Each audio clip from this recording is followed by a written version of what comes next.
Esto es El Cowboy de Medianoche.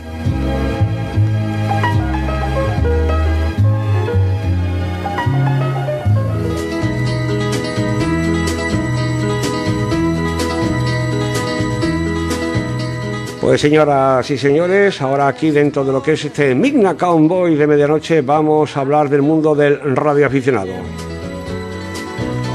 Y para conocer a fondo lo que es este mundo del radioaficionado, contamos aquí con la presencia de Ernesto Gómez, un veterano radioaficionado y además expresidente de la Unión de Radioaficionados Coruñesas. Y también con Gustavo Ordóñez, que es secretario precisamente de esta Unión de Radioaficionados Coruñeses. A partir de ahora hablaremos de la URC, que es como normalmente se le conoce. Y sin más preámbulos, saludamos a los invitados, Ernesto Gómez y Gustavo Ordóñez. Muy buenas noches, señores. Hola, buenas noches. Hola, buenas noches. Bueno, pues vamos a preguntarle primero a Ernesto Gómez una pregunta evidentemente clara. ¿Qué significa ser un radioaficionado? Radioaficionado es aquel que disfruta, y mucho además, comunicándose por la radio directamente, sin latencias, sin cuestiones intermediarias, sin fibra óptica, sin cables, sin nada, a través de las ondas de radio que alcanzan a nivel mundial.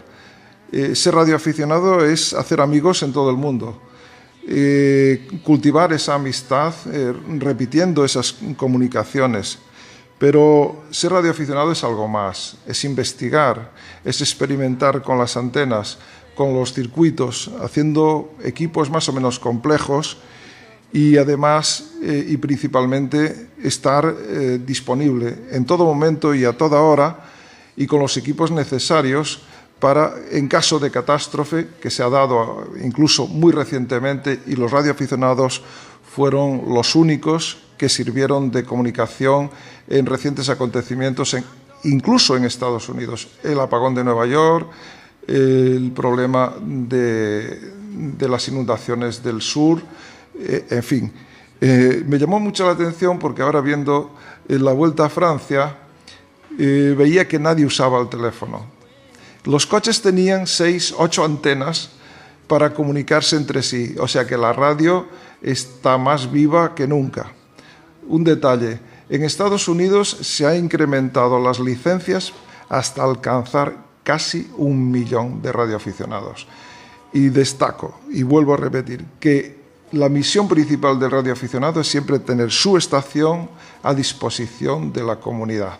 Eso es lo más importante, aparte de la investigación, de la fraternidad universal que conlleva la radio. Es la fraternidad a través de la radio. El eliminar barreras, el eliminar etnias. Esto es una labor muy importante de la radio. Tener amigos de todas las condiciones, de todos los credos y de todas las ideologías. Buena definición la que nos ha hecho Ernesto Gómez. El radioaficionado es el mundo universal de la amistad. Podríamos hacer un pequeño símil en lo que la definición que nos ha hecho de lo que es un radioaficionado. Conseguir amistades por todo el mundo, aparte de lo que es en sí la comunicación. Y ahora tenemos a Gustavo Ordóñez, al que queremos hacerle otra pregunta. ¿Qué hay que hacer para convertirse en radioaficionado?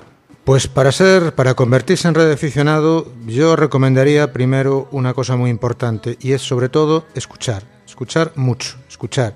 Cualquiera puede tener en su casa un receptor de onda corta y tiene que dedicarle un tiempo para escucha. Después, tradicionalmente había muchas formas de hacerse radioaficionado.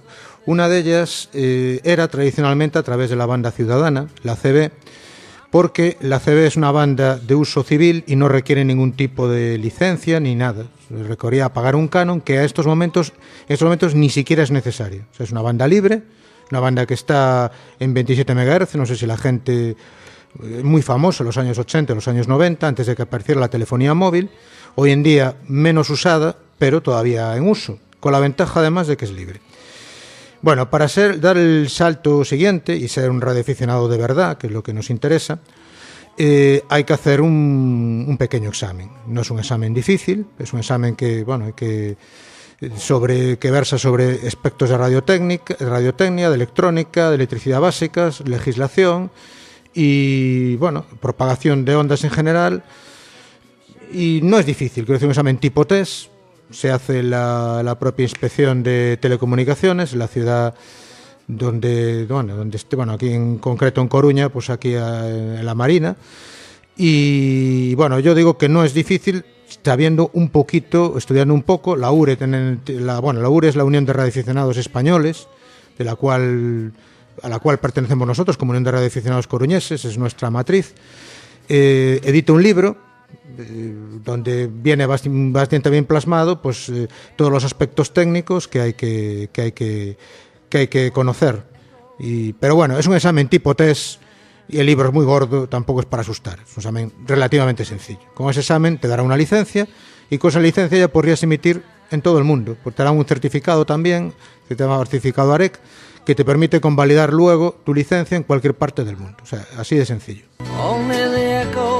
Bueno, pues ya nos ha comentado Gustavo Ordóñez a la pregunta que le hacíamos de cómo convertirse en un radioaficionado, pues a través de un examen que supongo que será de tipo test, y me cabe un poco la duda de saber, si yo quisiera presentarme a este examen, cómo podría conseguir un test para presentarme a este examen. Y también, de paso, pues quiero también un poco conocer si se necesita de disponer de mucho dinero para ser un radioaficionado. Gustavo, ¿qué me respondes a ello? Bueno, pues mira, el examen es tipo test, efectivamente, y los test se pueden conseguir en la propia página web de la Unión de Radioaficionados Españoles, de la URE, www.ure.es, creo que es. Si no, bueno, buscarlo en Google, en el buscador, URE, Unión de Radioaficionados Españoles, y ahí se pueden conseguir test que son, lo que va a entrar en el examen son cosas muy similares. O sea, haciendo esos test generalmente se aprueba el examen. ¿Es necesario disponer de mucho dinero? Yo diría que no. En principio, para tener la licencia, no mucho. Son en total, creo, 22 euros de tasas de examen. Después, entre la licencia y tal, creo que 100 y algo. Se paga una sola vez. Los mayores de 65 años están exentos. Creo que los minusválidos también. O sea, no. Y después, eso es lo único que se pagaría. A partir de ahí no se paga nada. Después, el tema de equipos. Bueno, ahí sí que ya depende cada uno lo que quiere invertir. Se puede empezar con un simple walkie-talkie, que bueno, hoy en día los chinos los venden por ahí por 20 y tantos, 30 euros, o sea, tampoco creo que sea prohibitivo.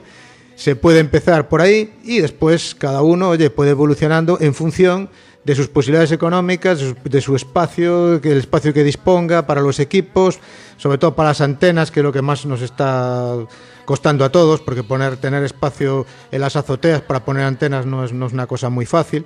Quien tenga una finca particular, evidentemente, tiene bastante ganado. Eso sí, tenemos una ley de antenas que nos protege, también hay que decirlo. Quiero decir, al revés que otras instalaciones de telecomunicaciones, nosotros sí tenemos derecho a poner una antena de radioaficionado por encima de los intereses de la comunidad. O sea, si no acepta, nosotros podríamos requerirlo a la Inspección de Telecomunicaciones y podrían obligarles a permitir esa antena, con las garantías debidas, el seguro, lo que sea, pero tenía que permitirlo. Entonces, bueno, ahí sí tenemos mucho ganado. Lo que pasa es que, bueno, ahí ya depende de las posibilidades económicas de cada uno. Habrá quien disponga de menos dinero, se arregle con un talkie, después va montando su propia antenita, y quien disponga de mucho dinero, pues bueno, a partir de ahí se pueden comprar equipos realmente sofisticados y se pueden meter instalaciones radiantes realmente asombrosas y sofisticadas para, bueno, hasta hacer rebote lunar, satélites y, bueno, y mil maravillas más.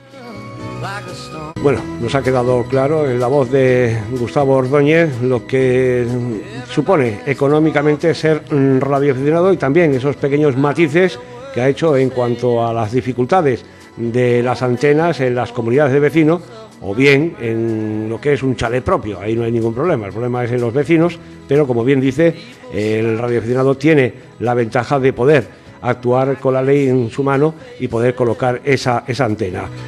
Bueno, estamos aquí en este tiempo del radio, en este Mina Cabo de Medianoche, hablando del mundo del radioaficionado y estamos también empleando algunas siglas, URC, que ya hemos comentado, que es la Unión de Radioaficionados Coruñesa, pero también estáis hablando de la URE, la Unión de Radioaficionados Españoles.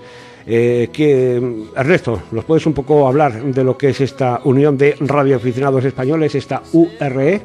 La Unión de Radioaficionados Españoles agrupa a la enorme mayoría de los radioaficionados en España. es una asociación declarada de utilidad pública, precisamente por las connotaciones que tiene en situaciones de emergencia y catástrofe, y también es un asesor en muchas actividades de telecomunicaciones, dado que está compuesta por gente muy experimentada, algunos con muchísimos conocimientos sobre radiocomunicaciones, que han asesorado repetidas veces al Ministerio en materia de telecomunicaciones. No es una pequeña asociación, es una asociación que cuenta con una web que todo el mundo puede visitar, y a partir de esa web uno se puede ir informando de los distintos vertientes que posee la asociación, que edita libros, edita una revista mensual y da un apoyo a los radioaficionados con el seguro de antenas, entre otras cosas. Últimamente gestiona diplomas de carácter nacional e internacional, y también gestiona el envío de QSLs a través de su propia imprenta. Sencillamente, un radioaficionado lo único que tiene que hacer es enviar un archivo electrónico por correo electrónico, lo reciben, se produce una impresión de esas tarjetas que son las que sirven para confirmar una comunicación hecha previamente por radio, lo que llamamos tarjetas de QSL, que es una cosa muy estimada entre los radioaficionados porque es la confirmación de que tú has estado hablando con una isla desierta, con una expedición que ha estado montando una antena y una estación de radio sobre una roca en medio del Pacífico, o vete tú a saber. Esas cosas difíciles que a algunos radioaficionados nos atraen muchísimo, que es hacer lo más difícil todavía. Una isla que es una roca, los japoneses en Scarborough, por ejemplo, llegaron a instalar, es una isla que no es realmente, es una roca muy pequeña que cuando sube la marea te mojas, con lo cual allí han instalado una especie de andamio para elevarse sobre el nivel del agua y poner en el aire esta isla. Es una anécdota, pero bueno, los japoneses son muy duros en esto de hacer radio desde cualquier sitio. Otra radio muy interesante que se está poniendo muy de moda es la que llevas tu propio equipo en una mochila como si fueras un soldado de un pelotón, y a través de una antena relativamente corta comunicas con todo el mundo. Precisamente hoy estaba escuchando un inglés en una playa del sur de Inglaterra y llegaba fortísimo aquí a La Coruña. ¿Por qué? Porque estaba cerca del mar. Y es una curiosidad más estas actividades de montaña. Últimamente las cumbres en el aire, las playas en el aire, y que me permitan decir la palabreja en inglés, Beaches on the Air, todo junto, que es el nombre de la web de las playas en el aire, beachesontheair.com. También han tenido un éxito notable desde hace muy poco tiempo las comunicaciones desde los parques naturales de Estados Unidos, y han generado, lógicamente, un diploma especial de los parques naturales. De todos modos, el diploma más importante que existe es el de XTC, que lo obtienes a partir de la comunicación confirmada de más de 100 países, países o entidades. Este diploma es el más prestigioso de todo el mundo y todo radioaficionado que se precie pues quiere tenerlo. Bueno, yo creo que para conocer bien la Unión de Radioaficionados Españoles, pienso que lo mejor es ir a la web. En Internet, curiosamente, prácticamente todo empezó con la ciencia y la radio. Los primeros sitios de Internet se dedicaron principalmente a las comunicaciones entre las universidades, y los que pusieron eso en marcha fueron prácticamente los radioaficionados. Lo que había al principio de Internet era todo referido a la radio. Eso es para que el que nos escucha tenga una idea de la importancia de la radio en desarrollo de tecnologías y principalmente en el desarrollo de Internet, que fue rápidamente ocupado ese espacio. Y ya digo, la Unión de Radioaficionados de unos años para acá se ha puesto al día en un montón de cosas que, bueno, sería un poco excesivo mencionar aquí. Así que yo ruego que le sigáis por la web y a través de los libros, el que quiera leer, a través de los libros que edita y de la revista, que es mensual. Bueno, Ernesto, nos has puesto al día de lo que significa esta unión de radioaficionados españoles, que, como bien dices tú, lo mejor es consultar su página web para conocer a fondo lo que conlleva esta unión de radioaficionados españoles. Hablabas antes de algunas acciones, algunas movidas de todo lo que es el mundo de los radioaficionados, y a mí me viene ahora a la mente el tema de las actividades, ¿no? Normalmente el mundo de los radioaficionados se mueve precisamente, como decías tú, ¿no? Con ese preámbulo que hacías de Internet, como nació Internet a través de un poco el mundo de los radioaficionados y las actividades inmensas que tiene Internet, pues también supongo que habrá algunas actividades dentro de lo que es el mundo de los radioaficionados. Por eso mi pregunta, Gustavo, sería un poco qué actividades ha promovido recientemente lo que es esta unión coruñesa con respecto a la nacional, en este sentido. A ver si hay algún paralelismo de actividades que hayáis promovido ambas uniones de radioaficionados. Bien, pues vamos a ver. La Unión de Radioaficionados Españoles, como URE, pues promociona un sinfín de actividades. Bueno, tenemos una revista que recibimos los socios, en la cual pues se detalla más o menos todas las actividades, son muchísimas. Cada sección pues promueve una serie de actividades. Y aquí incluso, pues mira, hay secciones, subsecciones, en Coruña, Ferrol, Orense, Santiago. Entonces, bueno, yo voy a hablar de la Unión de Radioaficionados aquí de La Coruña, porque es a quien represento y de quien estoy informado, ¿no? Como últimas actividades que se han realizado, pues caben destacar la de, por ejemplo, que esa es tradicional, siempre la hacemos, el Día de la Ciencia en la Calle, en la cual estamos presentes con los institutos y tal, en Santa Margarita, al lado de la Casa por allí cerca de la Casa de las Ciencias, con un montón de garitos, bueno, y allí, bueno, pasamos todo el día y mostramos un poquito cómo va esto de la radioafición, ¿no? Para un primer aproximamiento, mejor dicho, más que nada para la gente joven, ¿no? Para institutos y este tipo de gente, ¿no? Gente joven. Después, se hizo poco después también una activación en el Día de las Fuerzas Armadas. Se ha estado, también retransmitiendo ahí durante todo el día. Estuvo ahí varios compañeros míos en una tienda de campaña, de campaña, nunca mejor dicho, con los compañeros militares también y sus equipos, etcétera. Bueno, ahí se mostraron también, se enseñaron equipos y se hizo una demostración también un poco de la radioafición. También estos días, recientemente, hemos tenido también un concurso de UHF, en memoria de un compañero ya fallecido, Eco Alfa 1 DKV, efectivamente, Pepe Escolante, que, fue un compañero insigne dentro de... y le debemos muchas cosas, por eso se hace un concurso. Y así, pues últimamente, que yo sepa, este año no se ha hecho mucho más. Estamos pendientes de hacer más. Sí, se ha hecho los faros de Mera, pero eso fue el año pasado, que se va a volver a repetir este año. Y el Museo de Ciencia y Tecnología, que ese lo vas a mencionar tú, porque estamos hablando de las actividades que se han realizado. Las que se van a realizar ahora vienen a continuación. Las que se han realizado son esas.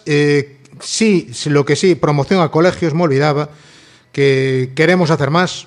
Lo que pasa es que, hacemos lo que podemos. Promoción a colegios e institutos es una parte muy importante, porque ahí sí que la labor de docencia es fundamental para nosotros. Y a partir de ahí, le paso, la pregunta para que haga precisamente las actividades que se van a hacer. Estas son las que se han hecho, sino las que... Y ahora vendrán los que se van a hacer próximamente. Bueno, próximamente se van a realizar actividades en el Museo Histórico Militar consiste en instalar allí una emisora, una antena, y procurar comunicar con el máximo de países del mundo, dando a conocer este museo que es tan interesante, ¿no? Próximamente, en el mes de agosto, también una conferencia sobre el estudio de la ionosfera mediante satélites, que es una novedad que la mayor parte de la gente ignora, porque, claro, la ionosfera se estudia habitualmente mediante ionosondas. Estas ionosondas están situadas en Tierra, en distintos lugares del planeta, y todos estos conocimientos, o sea, se reúnen y se intercambian, lógicamente, entre las distintas universidades que participan en este estudio. La ionosonda consiste en enviar una señal de distintas frecuencias a modo de radar, ¿no? Esa señal se va enviando y se va recibiendo el eco. En el momento que el eco desaparece, quiere decir que esa frecuencia ya es inutilizable en onda corta. Así sabemos la frecuencia máxima utilizable, la MUF, que se emplea muy comúnmente en todos los estamentos, tanto de aficionados como militares. Después hay una frecuencia que se deduce de la MUF, que es la frecuencia óptima de transmisión, que suele ser un 5% inferior. Pero bueno, todos estos datos se consiguen y están en Internet diariamente, porque estos estudios los vierten ahí. Esta conferencia es muy interesante porque abre una nueva puerta que hasta ahora teníamos totalmente cerrada. Luego pensamos también activar de nuevo faros que están próximos a La Coruña. Aquí tenemos una variedad de faros insignes y quiero lanzar casi una premisa, una primicia, quiero decir. Una primicia que es que el año que viene el bimilenario faro de la Torre de Hércules cumple 10 años de haber sido reconocido como patrimonio mundial, con lo cual había que hacer una gran celebración y instalar una emisora en las cercanías, lo más próximo posible al faro, y dar a conocer a todo el mundo los 2000 años de este faro, bueno, más de 2000 años realmente. Luego, otro tipo de actividades son las que realizamos dando nombre y poniendo de relieve las numerosas y magníficas playas que tenemos referenciadas alrededor de La Coruña. Hay otras actividades más que son de monumentos y de vértices geodésicos, y se trata de instalar la emisora con un mínimo de recursos cercano a estos vértices geodésicos y a los picos de los montes, y transmitir desde allí, ya digo, con una pequeña batería, con un pequeño transmisor y una antena muy portátil que se puede llevar todo en una mochila. Es una actitud, o sea, muy interesante de cara a la naturaleza. Bueno, después de la extensa actividades que se plantean, promovidas por la URC a corto plazo, que nos acaba de comentar Ernesto, creo que podríamos redefinirlas por lo menos desde mi punto de vista, con tres interesantes. Primero es esa ponencia sobre lo que es el estado de la ionosfera por medio de los sistemas de satélite. Y la otra, también interesantísima, es esa actividad que van a promover de utilizar la radio desde ese Museo Histórico Militar de aquí, de La Coruña. Y también nos hablaba Ernesto de que próximamente, sin determinar fecha, pero muy próximamente, también se van a hacer una serie de transmisiones desde diferentes faros cercanos aquí a La Coruña. Eso es un poco lo que pero para ello pueden acudir perfectamente a la página web de la URC y ahí encontrarán ese tipo de tanto de las actividades que ya han realizado, que nos había comentado Gustavo, como las que se van a realizar en la voz de Ernesto Gómez. Y señoras y señores, vamos ya cerrando lo que es este tiempo, este mundo del radioaficionado con una pregunta. que creo que es interesante. ¿Tiene futuro la radio y en particular esto de los radioaficionados? Yo creo que sí, si no, entre otras cosas no estaría aquí. Creo que sí, bastante. Sobre mejoras tecnológicas que nos depara el futuro, hombre, el futuro es algo que está por hacer, pero cosas que tengamos aquí, pues sin entrar en muchos tecnicismos, pues para empezar, la radio definida por software, lo que nosotros conocemos por SDR, que bueno, son aparatitos, por ejemplo, para escucha, que son como un pincho de estos, como una memoria USB, que puedes meter en el ordenador y a partir de ahí, bueno, puedes hacer escucha de todo tipo de emisoras desde tu casa con una mínima inversión. Digamos que el ordenador hace de receptor de radio. Implementa un software bastante complejo que nos podemos descargar muchas veces gratuitamente. Eso pues cada vez se lleva más a los equipos, etcétera. O sea, las novedades vienen como todo del mundo de la informática y la informática ha llegado a todos nosotros. Otras mejoras, pues frecuencias elevadas, en fin. El mundo dirá, pero está abierto y eso depende sobre todo de la gente joven, que es la que esperamos que se nos vaya incorporando y que precisamente también vaya abriendo camino, que es lo que necesitamos. Qué razón tienes, Gustavo. El mundo de la informática no solamente lo que es este medio de la radio, sino también en el mundo del radioaficionado lo que es un ordenador y lo que son el software y el hardware, eso va a ser predeterminante en lo que es el futuro que tienen estos dos, la radio y los radioaficionados. Bueno, ¿algo más que pudiéramos añadir a este mundo del radioaficionado? Pues nada más, solo recordar que estamos los lunes a las 7:30 en el local del Centro Cívico de Monelos y dirigirnos a cualquier consulta se puede dirigir a nuestra página web urcoruna.com, o sea, urcoruna.com. Y bueno, ahí tienen toda la información sobre correo electrónico y sobre todas nuestras actividades, etcétera, etcétera, etcétera. Bueno, pues señoras y señores, esperemos que con estas palabras de Ernesto Gómez, veterano radioaficionado y expresidente de la URC, y con Gustavo Ordóñez, secretario de la URC, hayan conocido más a fondo lo que es el mundo del radioaficionado. Hemos conocido lo que es el mundo que se necesita para convertirse en radioaficionado, también los proyectos, tanto recientes como los que se promueve por parte de esta Asociación Coruñesa de Radioaficionado, y el futuro. Pero también creo que algo que nos ha podido quedar en el tintero sea algo tácito, ¿no?, en lo que es el mundo de la radio, es el código del radioaficionado. Todos tenemos un código ético, vamos a ver cuál es el código, y creo que para eso nos lo puede leer perfectamente Ernesto Gómez. Con el código del radioaficionado despedimos este tiempo de radio, en este mini acabo de medianoche, hablando del mundo del radioaficionado. El código del radioaficionado fue escrito originalmente por Paul Segal, W9EEA, en 1928. La versión aquí expuesta fue adaptada por la IARU, la región 2 de la IARU, en 1989. Sigue siendo vigente y sigue siendo un principio básico de las comunicaciones por radio. El radioaficionado es un caballero. Nunca a sabiendas usa el éter para su propia diversión en tal forma que moleste a los demás.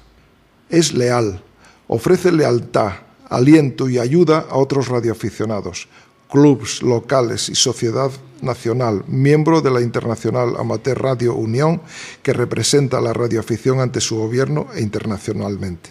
Es progresista, procura mantener su estación y equipo de acuerdo con los progresos de la ciencia, manipulándolos con eficacia y de forma intachable.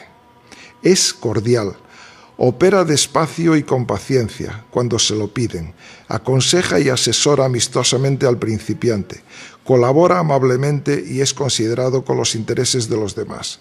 Estos son los pilares del espíritu del radioaficionado. Es disciplinado.